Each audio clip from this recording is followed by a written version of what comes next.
शुक्लांबरधरं विष्णुं शशिवर्णं चतुर्भुजं प्रसन्नवदनं ध्यायेत् सर्वविघ्नोपशान्तये।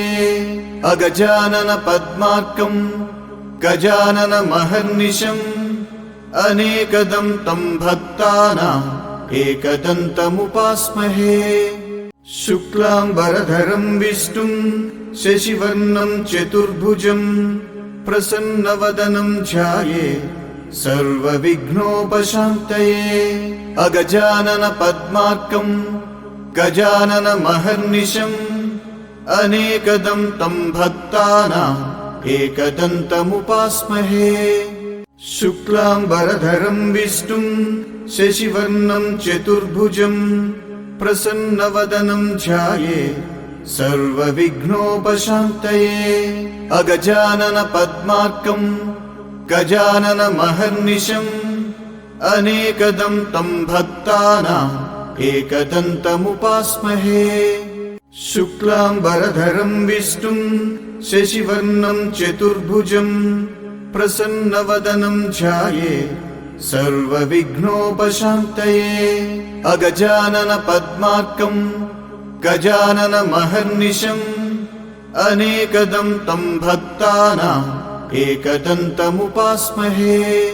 शुक्लांबरधरं विष्णुं शशिवर्णं चतुर्भुजं प्रसन्नवदनं ध्यायेत् सर्वविघ्नोपशान्तये। अगजानन पद्मार्कं गजाननमहर्निशम् अनेकदं तं भक्तानाम् एकदन्तमुपास्महे। शुक्लांबरधरं विष्णुं शशिवर्णं चतुर्भुजं प्रसन्नवदनं ध्यायेत् सर्वविघ्नोपशान्तये। अगजानन पद्मार्कं गजाननमहर्निशम् अनेकदं तं भक्तानाम् एकदन्तमुपास्महे। शुक्लांबरधरं विष्णुं शशिवर्णं चतुर्भुजं प्रसन्नवदनं ध्यायेत् सर्वविघ्नोपशान्तये। अगजानन पद्मार्कं गजाननमहर्निशम् अनेकदं तं भक्तानाम् एकदन्तमुपास्महे। शुक्लांबरधरं विष्णुं शशिवर्णं चतुर्भुजं प्रसन्नवदनं ध्यायेत् सर्वविघ्नोपशान्तये। अगजानन पद्मार्कं गजाननमहर्निशम् अनेकदं तं भक्तानाम् एकदन्तमुपास्महे। शुक्लांबरधरं विष्णुं शशिवर्णं चतुर्भुजं प्रसन्नवदनं ध्यायेत् सर्वविघ्नोपशान्तये। अगजानन पद्मार्कं गजाननमहर्निशम् अनेकदं तं भक्तानाम् एकदन्तमुपास्महे।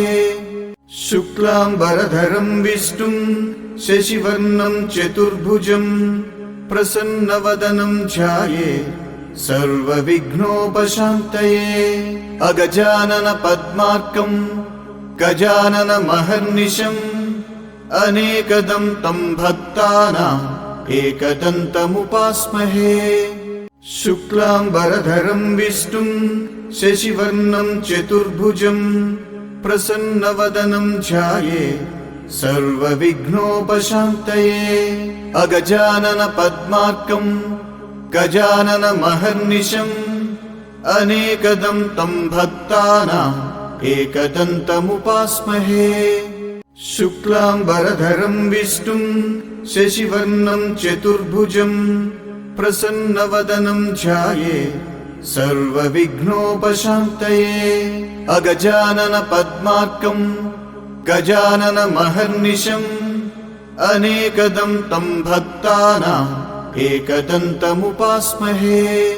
शुक्लांबरधरं विष्णुं शशिवर्णं चतुर्भुजं प्रसन्नवदनं ध्यायेत् सर्वविघ्नोपशान्तये। अगजानन पद्मार्कं गजाननमहर्निशम् अनेकदं तं भक्तानाम् एकदन्तमुपास्महे।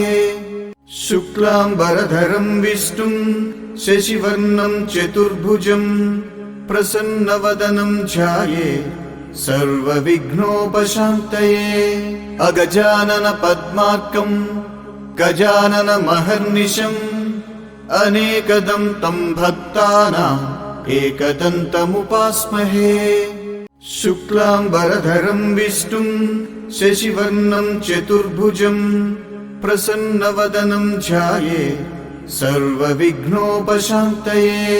अगजानन पद्मार्कं गजाननमहर्निशम् अनेकदं तं भक्तानाम् एकदन्तमुपास्महे। शुक्लाम्बरधरं विष्णुं शशिवर्णं चतुर्भुजं प्रसन्नवदनं ध्यायेत् सर्वविघ्नोपशान्तये।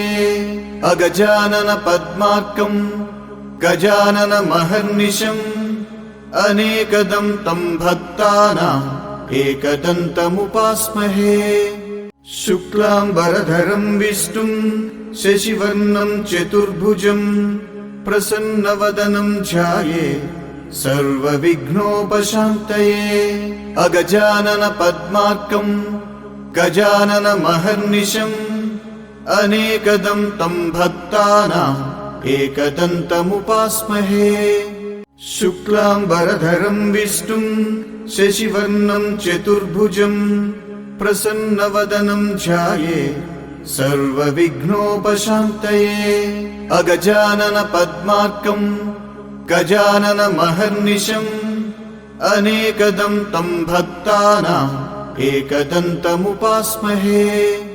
शुक्लाम्बरधरं विष्णुं शशिवर्णं चतुर्भुजं प्रसन्नवदनं ध्यायेत् सर्वविघ्नोपशान्तये। अगजानन पद्मार्कं गजाननमहर्निशम् अनेकदं तं भक्तानाम् एकदन्तमुपास्महे। शुक्लाम्बरधरं विष्णुं शशिवर्णं चतुर्भुजं प्रसन्नवदनं ध्यायेत् सर्वविघ्नोपशान्तये। अगजानन पद्मार्कं गजाननमहर्निशम् अनेकदं तं भक्तानाम् एकदन्तमुपास्महे। शुक्लाम्बरधरं विष्णुं शशिवर्णं चतुर्भुजं प्रसन्नवदनं ध्यायेत् सर्वविघ्नोपशान्तये। अगजानन पद्मार्कं गजाननमहर्निशम् अनेकदं तं भक्तानाम् एकदन्तमुपास्महे। शुक्लाम्बरधरं विष्णुं शशिवर्णं चतुर्भुजं प्रसन्नवदनं ध्यायेत् सर्वविघ्नोपशान्तये। अगजानन पद्मार्कं गजाननमहर्निशम् अनेकदं तं भक्तानाम् एकदन्तमुपास्महे। शुक्लाम्बरधरं विष्णुं शशिवर्णं चतुर्भुजं प्रसन्नवदनं ध्यायेत् सर्वविघ्नोपशान्तये। अगजानन पद्मार्कं गजाननमहर्निशम् अनेकदं तं भक्तानाम् एकदन्तमुपास्महे। शुक्लाम्बरधरं विष्णुं शशिवर्णं चतुर्भुजं प्रसन्नवदनं ध्यायेत् सर्वविघ्नोपशान्तये। अगजानन पद्मार्कं गजाननमहर्निशम् अनेकदं तं भक्तानाम् एकदन्तमुपास्महे। शुक्लाम्बरधरं विष्णुं शशिवर्णं चतुर्भुजं प्रसन्नवदनं ध्यायेत् सर्वविघ्नोपशान्तये। अगजानन पद्मार्कं गजाननमहर्निशम् अनेकदं तं भक्तानाम् एकदन्तमुपास्महे। शुक्लाम्बरधरं विष्णुं शशिवर्णं चतुर्भुजं प्रसन्नवदनं ध्यायेत् सर्वविघ्नोपशान्तये। अगजानन पद्मार्कं गजाननमहर्निशम् अनेकदं तं भक्तानाम् एकदन्तमुपास्महे। शुक्लाम्बरधरं विष्णुं शशिवर्णं चतुर्भुजं प्रसन्नवदनं ध्यायेत् सर्वविघ्नोपशान्तये अगजाननपद्मार्कं गजाननमहर्निशम् अनेकदं तं भक्तानाम् एकदन्तमुपास्महे शुक्लाम्बरधरं विष्णुं शशिवर्णं चतुर्भुजं प्रसन्नवदनं ध्यायेत् सर्वविघ्नोपशान्तये अगजाननपद्मार्कं गजाननमहर्निशम् अनेकदं तं भक्तानाम् एकदन्तमुपास्महे शुक्लाम्बरधरं विष्णुं शशिवर्णं चतुर्भुजं प्रसन्नवदनं ध्यायेत् सर्वविघ्नोपशान्तये अगजाननपद्मार्कं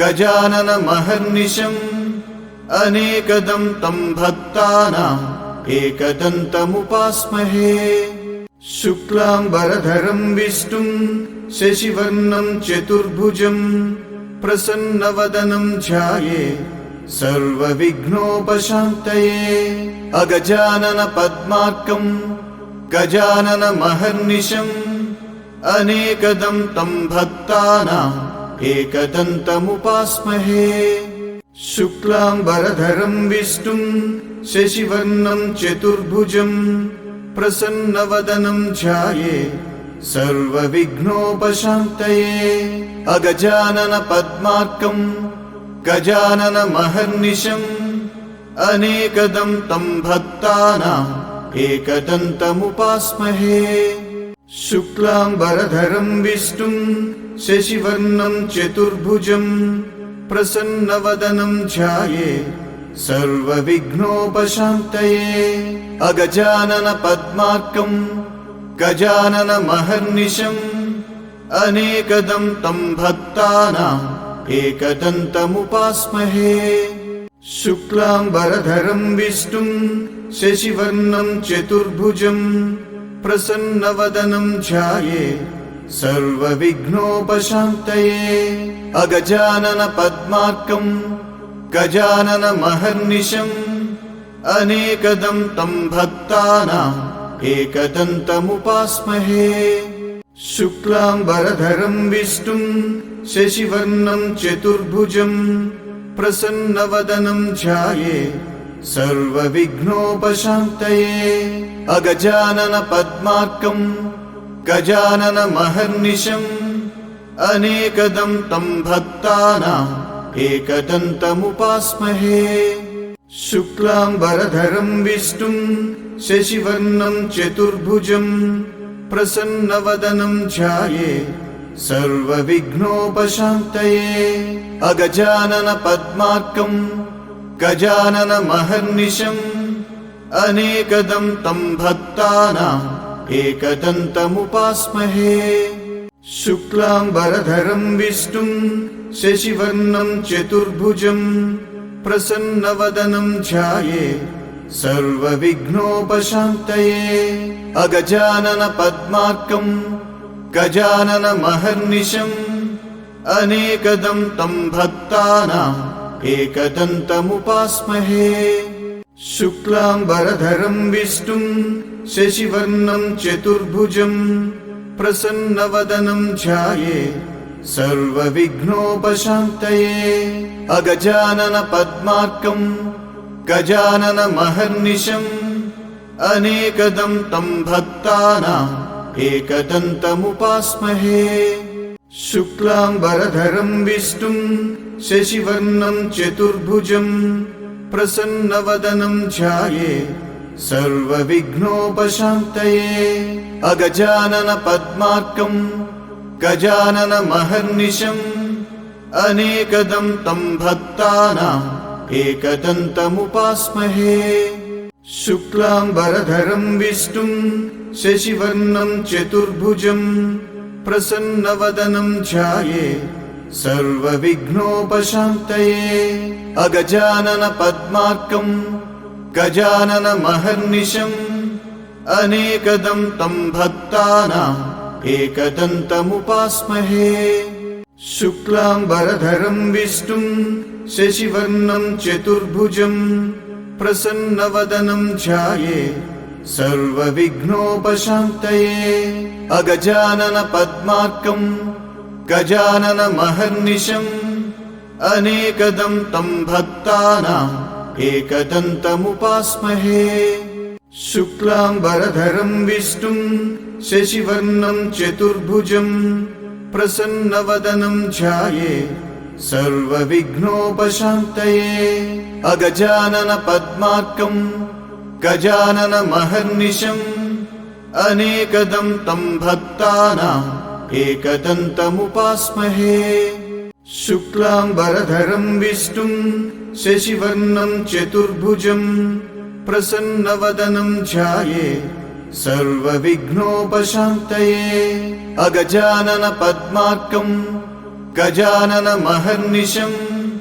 अनेकदं तं भक्तानाम् एकदन्तमुपास्महे शुक्लाम्बरधरं विष्णुं शशिवर्णं चतुर्भुजं प्रसन्नवदनं ध्यायेत् सर्वविघ्नोपशान्तये अगजानन पद्मार्कं गजाननमहर्निशम् अनेकदं तं भक्तानाम् एकदन्तमुपास्महे शुक्लाम्बरधरं विष्णुं शशिवर्णं चतुर्भुजं प्रसन्नवदनं ध्यायेत् सर्वविघ्नोपशान्तये अगजानन पद्मार्कं गजाननमहर्निशम् अनेकदं तं भक्तानाम् एकदन्तमुपास्महे शुक्लाम्बरधरं विष्णुं शशिवर्णं चतुर्भुजं प्रसन्नवदनं ध्यायेत्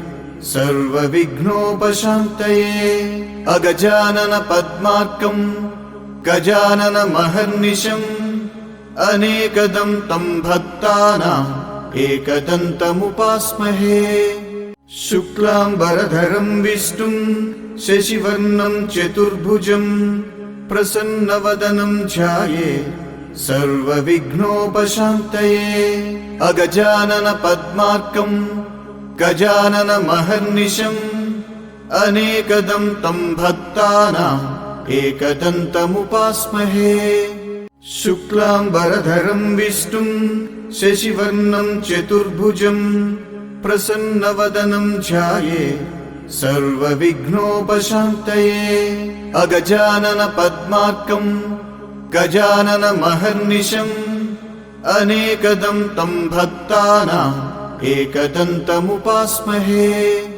शुक्लाम्बरधरं विष्णुं शशिवर्णं चतुर्भुजं प्रसन्नवदनं ध्यायेत् सर्वविघ्नोपशान्तये अगजानन पद्मार्कं गजाननमहर्निशम् अनेकदं तं भक्तानाम् एकदन्तमुपास्महे शुक्लाम्बरधरं विष्णुं शशिवर्णं चतुर्भुजं प्रसन्नवदनं ध्यायेत् सर्वविघ्नोपशान्तये अगजानन पद्मार्कं गजाननमहर्निशम् अनेकदं तं भक्तानाम् एकदन्तमुपास्महे शुक्लाम्बरधरं विष्णुं शशिवर्णं चतुर्भुजं प्रसन्नवदनं ध्यायेत् सर्वविघ्नोपशान्तये अगजानन पद्मार्कं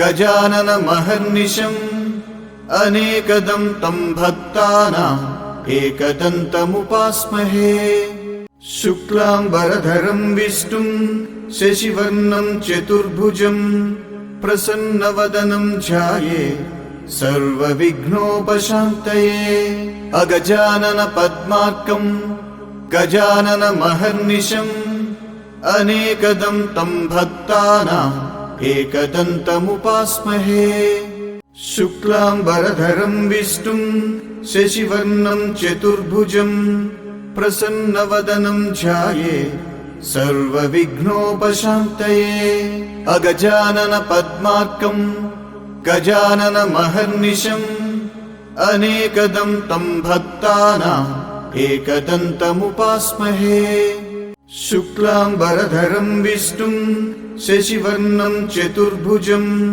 प्रसन्नवदनं ध्यायेत् सर्वविघ्नोपशान्तये।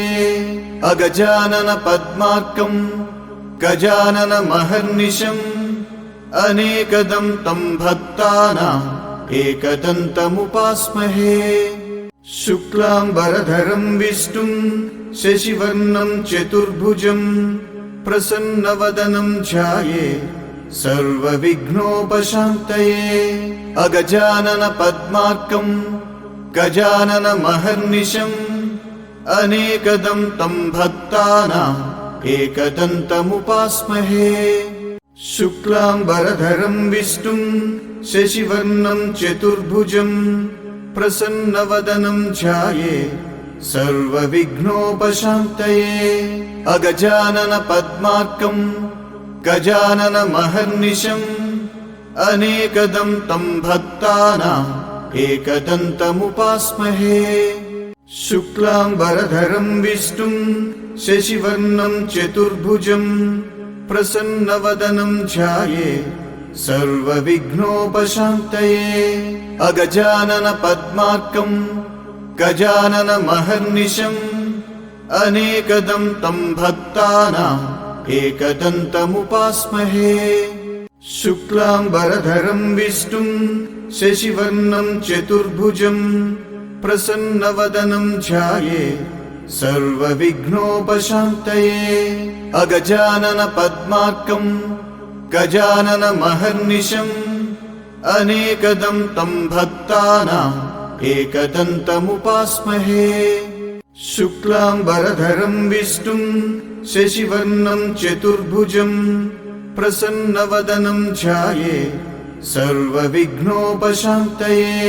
अगजानन पद्मार्कं गजाननमहर्निशम् अनेकदं तं भक्तानाम् एकदन्तमुपास्महे। शुक्लाम्बरधरं विष्णुं शशिवर्णं चतुर्भुजं प्रसन्नवदनं ध्यायेत् सर्वविघ्नोपशान्तये। अगजानन पद्मार्कं गजाननमहर्निशम् अनेकदं तं भक्तानाम् एकदन्तमुपास्महे। शुक्लाम्बरधरं विष्णुं शशिवर्णं चतुर्भुजं प्रसन्नवदनं ध्यायेत् सर्वविघ्नोपशान्तये। अगजानन पद्मार्कं गजाननमहर्निशम् अनेकदं तं भक्तानाम् एकदन्तमुपास्महे। शुक्लाम्बरधरं विष्णुं शशिवर्णं चतुर्भुजं प्रसन्नवदनं ध्यायेत् सर्वविघ्नोपशान्तये। अगजानन पद्मार्कं गजाननमहर्निशम् अनेकदं तं भक्तानाम् एकदन्तमुपास्महे। शुक्लाम्बरधरं विष्णुं शशिवर्णं चतुर्भुजं प्रसन्नवदनं ध्यायेत् सर्वविघ्नोपशान्तये। अगजानन पद्मार्कं गजाननमहर्निशम् अनेकदं तं भक्तानाम् एकदन्तमुपास्महे। शुक्लाम्बरधरं विष्णुं शशिवर्णं चतुर्भुजं प्रसन्नवदनं ध्यायेत् सर्वविघ्नोपशान्तये। अगजानन पद्मार्कं गजाननमहर्निशम् अनेकदं तं भक्तानाम् एकदन्तमुपास्महे। शुक्लाम्बरधरं विष्णुं शशिवर्णं चतुर्भुजं प्रसन्नवदनं ध्यायेत् सर्वविघ्नोपशान्तये। अगजानन पद्मार्कं गजाननमहर्निशम् अनेकदं तं भक्तानाम् एकदन्तमुपास्महे। शुक्लाम्बरधरं विष्णुं शशिवर्णं चतुर्भुजं प्रसन्नवदनं ध्यायेत् सर्वविघ्नोपशान्तये। अगजानन पद्मार्कं गजाननमहर्निशम् अनेकदं तं भक्तानाम् एकदन्तमुपास्महे। शुक्लाम्बरधरं विष्णुं शशिवर्णं चतुर्भुजं प्रसन्नवदनं ध्याये सर्वविघ्नोपशान्तये अगजानन पद्मार्कं गजाननमहर्निशम् अनेकदं तं भक्तानाम् एकदन्तमुपास्महे शुक्लाम्बरधरं विष्णुं शशिवर्णं चतुर्भुजं प्रसन्नवदनं ध्याये सर्वविघ्नोपशान्तये अगजानन पद्मार्कं गजाननमहर्निशम् अनेकदं तं भक्तानाम् एकदन्तमुपास्महे शुक्लाम्बरधरं विष्णुं शशिवर्णं चतुर्भुजं प्रसन्नवदनं ध्याये सर्वविघ्नोपशान्तये अगजानन पद्मार्कं गजाननमहर्निशम् अनेकदं तं भक्तानाम् एकदन्तमुपास्महे शुक्लाम्बरधरं विष्णुं शशिवर्णं चतुर्भुजं प्रसन्नवदनं ध्याये सर्वविघ्नोपशान्तये अगजानन पद्मार्कं गजाननमहर्निशम् अनेकदं तं भक्तानाम् एकदन्तमुपास्महे शुक्लाम्बरधरं विष्णुं शशिवर्णं चतुर्भुजं प्रसन्नवदनं ध्याये सर्वविघ्नोपशान्तये अगजानन पद्मार्कं गजाननमहर्निशम् अनेकदं तं भक्तानाम् एकदन्तमुपास्महे शुक्लाम्बरधरं विष्णुं शशिवर्णं चतुर्भुजं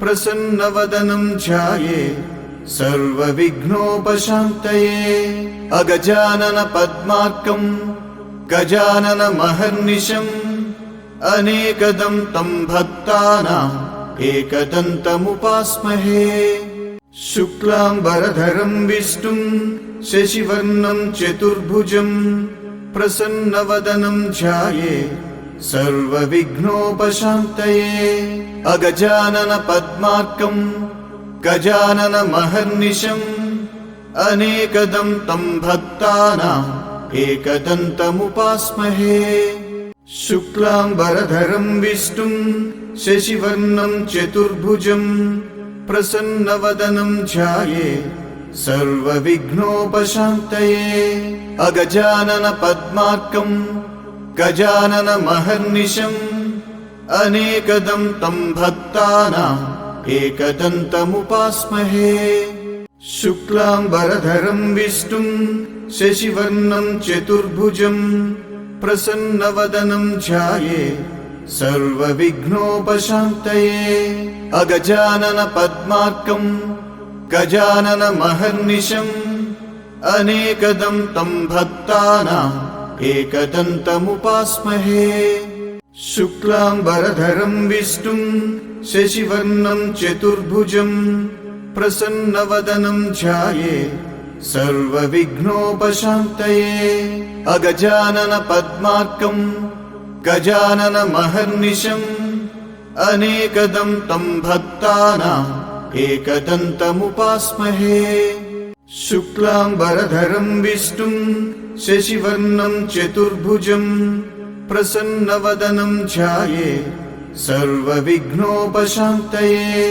अगजानन पद्मार्कं गजाननमहर्निशम् अनेकदं तं भक्तानाम् एकदन्तमुपास्महे शुक्लाम्बरधरं विष्णुं शशिवर्णं चतुर्भुजं प्रसन्नवदनं ध्याये सर्वविघ्नोपशान्तये अगजानन पद्मार्कं गजाननमहर्निशम् अनेकदं तं भक्तानाम् एकदन्तमुपास्महे शुक्लाम्बरधरं विष्णुं शशिवर्णं चतुर्भुजं प्रसन्नवदनं ध्याये सर्वविघ्नोपशान्तये अगजानन पद्मार्कं गजाननमहर्निशम् अनेकदं तं भक्तानाम् एकदन्तमुपास्महे शुक्लाम्बरधरं विष्णुं